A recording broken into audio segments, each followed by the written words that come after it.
त्यामुळे मेडिकल विभागाला माझ्याकडे आवड आहे आणि एक म्हणजे मी आपल्याकडे मुक्त झालेलं आहे. फॉर्मॅलिटी केलेली आहे. मी बघितलं आतापर्यंत तुमचा प्रयत्न सगळ्यात खूप छान आहे. बऱ्याचशा प्रमाणात लोक आलेले आहेत.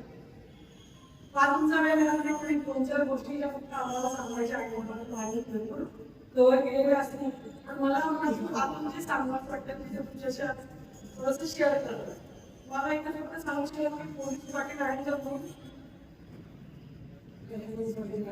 नाही ठीक आहे हरकत नाही. सगळ्या मंडळाचे कार्यकर्त्यांना असं कोणी करू माझ्या माहितीप्रमाणे तुम्हाला माहिती आहे 70 ते 71 मंडळ आपली दोघा पोलीस स्टेशनच्या आधी झालं बरोबर आहे. आता मला इथे जी उपस्थित आहे तर ते मला सांगू शकतील का की त्यांचं मंडळ घरगुताकडे रजिस्टर झालेलं आहे आज मला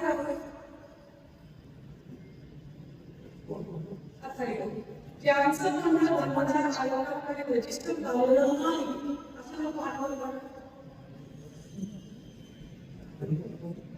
मगाशी पण 10 ते आता पण 10 100 एका मंडळाची कागद लोकांना ठीक आहे चांगल्या मागच्या मुद्द्याशी एवढं सांगेल की आपण एक महिना आधीच मीटिंग घेतली आहे. ती मीटिंग घेतल्याबरोबर सांगितलेली आहे की जर तुमचं मंडळ धर्मदाय आयोगाकडे रजिस्टर नसेल तर पुढे त्याला तुम्ही अडचणी घेतो.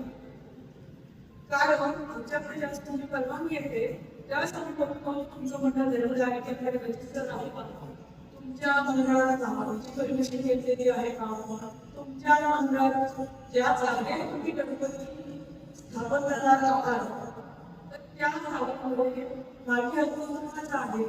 जर जागा असेल तर आहे ग्रामांच्या वस्ती आपल्या कार्पोरेशनचे असते त्यांचं तुमच्या किती परवानगी दिलेली आहे या गोष्टीसाठी बघितले तर या गोष्टी झाल्या नसतील तर आता मग बदल करावा रजिस्टर मागणी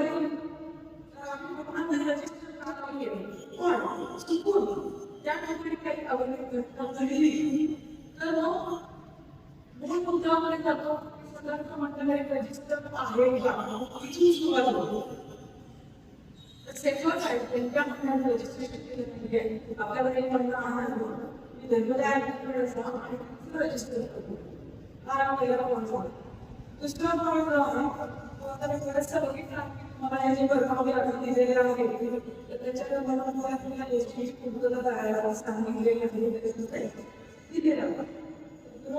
मला फक्त असं वाटतं की याच्यामध्ये आणखी गोष्टी एक आहे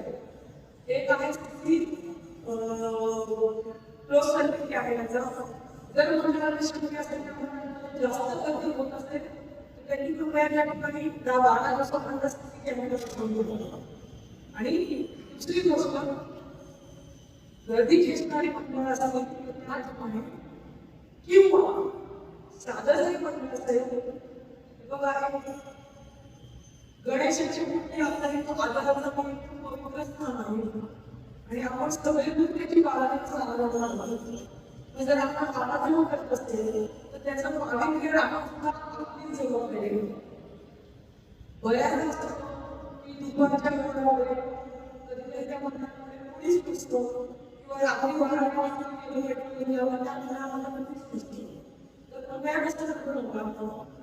या भागामध्ये गाडा दिवस त्या लोकांची आमच्याकडे आमचे लोक तर काही आव्हानच आहे पण एका मंडळासाठी आपण नाही तर आम्ही 3 मंडळामध्ये एक कॉन्स्टेबल आम्ही करतो. जसं आता म्हणून एक वस्तू म्हणू शकता जास्त ज्यावेळेस व्यक्ती असते त्यावेळेस तिथे आम्हाला साधारण पोलीस पण दोन ठेवायला चालू होतो. नो डाऊट आमचे कोणतीही पेट्रोल लोक येणार पण ज्या दिवशी तुमच्याकडे कार्यक्रम असते किंवा तुम्ही सेलिब्रिटीला बोलवणार असाल तर त्या दिवशी पोलीस स्टेशन की राज शक्यता आहे डेफिनेटली आम्ही त्यापासून कन्फर्म मानतो की ती झाली दुसरी गोष्ट. तिसरं, आता परिसरात खूप पोलिस सुधारणा होत चाललेली आहे. बऱ्याच लोकांना लोहा पोलीस स्टेशन वडगाव शिकण्याचा लांब होतो. आपण नवीन सिस्टीम सुरू केली आहे ज्याच्यामध्ये कलवड वस्तीला काही आहे. त्याच्यानंतर तुमची संतांकडे आहे आणि मला वाटतं कमी टाकलेलं आहे आणि त्या ठिकाणी सुरू केली जाते आणि कलवड काम बीट ऑफिसर दिलेले आहे. बीट ऑफिसर म्हणजे त्या दोन ऑफिसर असतील की त्या बीटची जबाबदारी त्यांच्यावर असते. आता मला गणेश मोठ्यांना ही विनंती आहे की तुम्ही ज्या बीटच्या हद्दीमध्ये राहणार त्या बीटमध्ये कोण ऑफिसर आहे ती आधी माहिती करून घ्या. त्या ऑफिसरचा मोबाईल नंबर तुमच्याकडे द्या. या व्यतिरिक्त आमचे विविध हॉस्टेल असतात. विविध हॉस्टेल बीट भाषेमध्ये कधी कधी बदल तुम्ही प्रत्येक विषयामध्ये तुम्ही त्या 12 वाजताकडे निघाल. आज तुमच्या एरियामध्ये कुठल्या बीट भाषेची भूमिका आहे एवढा जरी पण माहिती करून हे सांगायचं उद्देश आहे की तुम्हाला असं काही वाटलं मला जे काही काहीतरी वाद चालू आहे मी जे भाषेला समजतो. वरवटूला पण तुम्ही कॉल करू शकता. वरवटूची कोणी सांगू शकेल का? वरवटूचा हा संघटनेचा कॉल असतो. तो आमच्या महाराष्ट्राचा कॉल येतो. सेंट्रल प्रत्येकाचा कॉल येतो. इथून तो कॉल कलवडमध्ये माणसांनी काही वाचायचं मदत झाली असेल लेडीजनी केली असेल तर तो कॉल मेल सर्व्हरला मेल तो कॉल इमिजिएट कमिशनर केला जातो. पुन्हा कमिशनरमध्ये जेवढ्या पोलीस स्टेशन कुठल्या पोलीस स्टेशन अंडर आहे म्हणजे लोगाव पोलीस स्टेशन अंडर तो कॉल इमिजिएट लोगाव पोलीस स्टेशनवर जातो. लोगाव पोलीस स्टेशन कुठल्या एरियात त्या एरियामध्ये तुम्ही प्रशासन म्हणून त्याच्याकडे आमच्याकडे एक एमडीडी गोष्ट असते त्याच्यावर तो कॉल लगेच जातो. त्याचा सीआयडीच पडतो आणि आमचा जो काही नाशिक पेट्रोलिंग करत असतो त्याला त्या गोष्टींचा आवाज रिसीव्ह करतो आणि तो ज्या स्पॉटवर ज्या माणसाला गेले त्या ठिकाणी जातो आणि तिथल्या पैशाची जी सगळी प्रोसेस आहे ती 5 मिनिटाच्या आत झालेली असते. म्हणजे तुम्ही इमॅजिन करा एखादी काही गोष्ट झाली की 5 ते 7 मिनिटांमध्ये तुम्हाला पोलीस त्या ठिकाणी प्रेझेंट मिळतो. म्हणून वरवटूचा एक अनुभव आहे आणि कन्फर्म इन्फॉर्मेशनचा नंबर तुमच्याकडे असेल तर आणखीन सांगतो की जे नंबर तिथेच क्लिअर मिळवून देतो.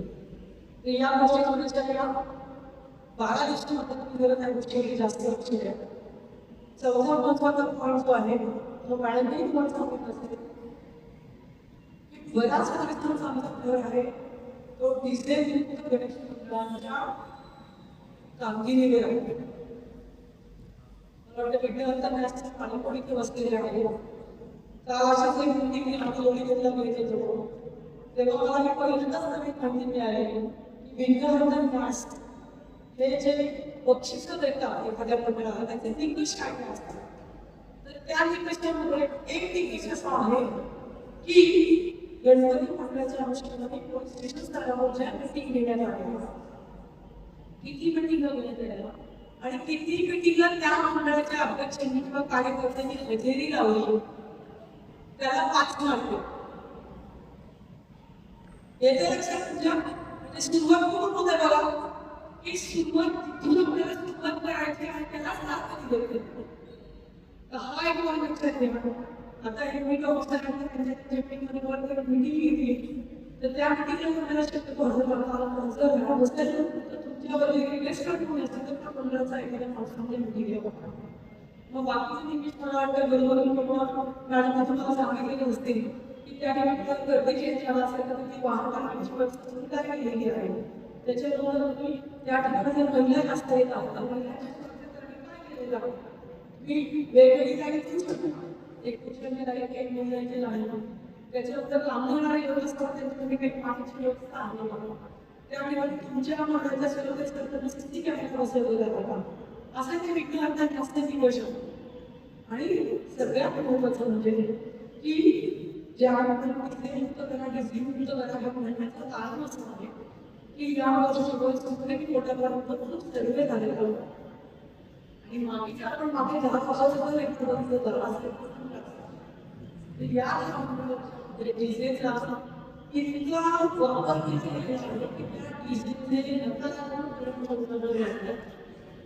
बऱ्याच असतात म्हणून बायपास आनंद असतो आणि त्या आनंदामध्ये डीजेचा आवाज किती हे तुम्हाला माहिती असतं. तुम्ही लोक 2 वाजता ठिकाणी तुमची मिरवणूक असेल तर डीजेचा आनंद घेत असतात.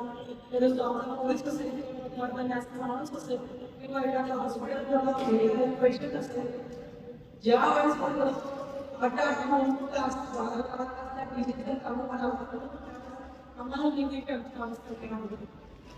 ज्या डीजेच्या आवाजाने जी मुलगी पडते ना प्रोसेशन कोणती तरी सुद्धा आवाज काढते त्या लेझर असतील तर लेझर लोकांचे डोळे गेलेले आणि या 2 महिन्यांच्या मुलापासून बाळापासून निवडणुकीत आणलेलं पाहिजे तर ते 2 महिन्याच्या 6 महिन्याच्या मुलावर त्या डीजेच्या आवाजाचा लेझर काय करायचं सुप्रीम कोर्टाने याच्यामध्ये या सगळ्या गोष्टींना सर्वे केलेला सुप्रीम कोर्टाने त्याच्यामध्ये गाईडलाईन्स दिलेल्या आता काही मागच्या वर्षी काही नोटीस दिली गेली आहे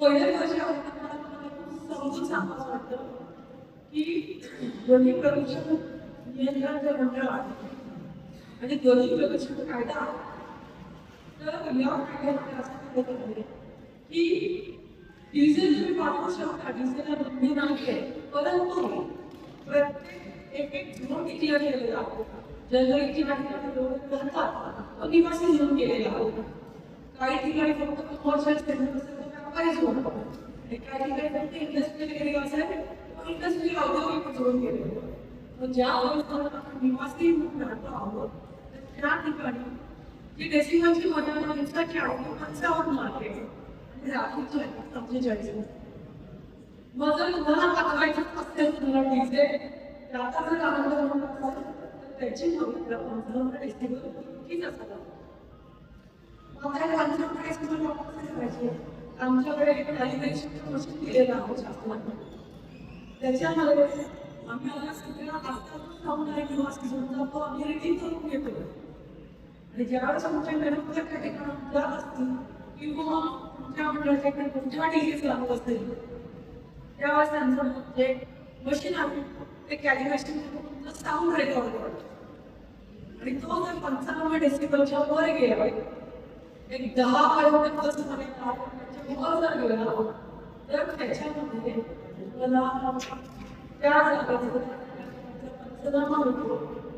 त्या मशीनवर तुम्ही प्रिंट काढली जाते त्याच्यामध्ये तुमच्यावर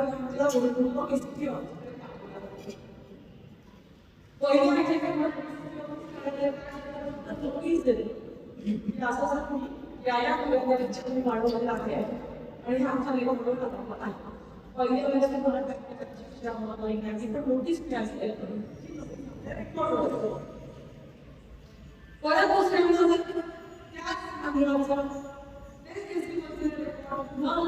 आलो तर आणि ती गंज शिकायला दाखवली आणि त्या